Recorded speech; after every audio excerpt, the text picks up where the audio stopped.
যখন তোমার টাকাটা সুন্দর নমনীয়র সাথে আমাকে টাকা হবে, তুমি শুনে রাখো বান্দা, আমি আল্লাহ রাব্বুল আলামিন যখন তুমি মুখ বলে আমাকে একটা ডাক দিবা আল্লাহ, যখন বলবা আল্লাহু আকবার, তার অর্থ হলো পৃথিবীতে যা কিছু আছে সব কিছু থেকে আপনি আল্লাহ হলেন সবার বড়। তার বড় আর কেউ আছে? এটা স্বীকৃতি দিলাম কি দিয়া? আল্লাহু আকবার।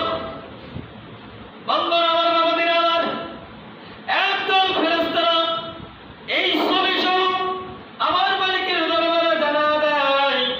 আমার মালিক ডাক দিয়া বলে, ফেরেশতারা দেখো, আমি যখন আদম বানাইতে চাইলাম তোমরা না করেছিলা, কিন্তু আদমরা কি আমারে দেখি? কয় দেখে না।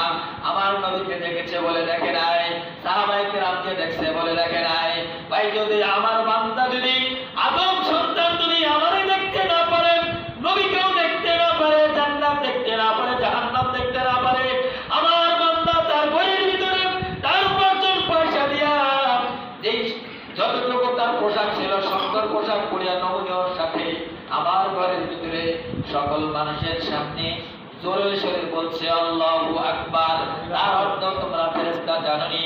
ভাই, তার অর্থ কি জানি না। তার অর্থ হলো আসমান জমিনে যা কিছু আছে তার থেকে সবার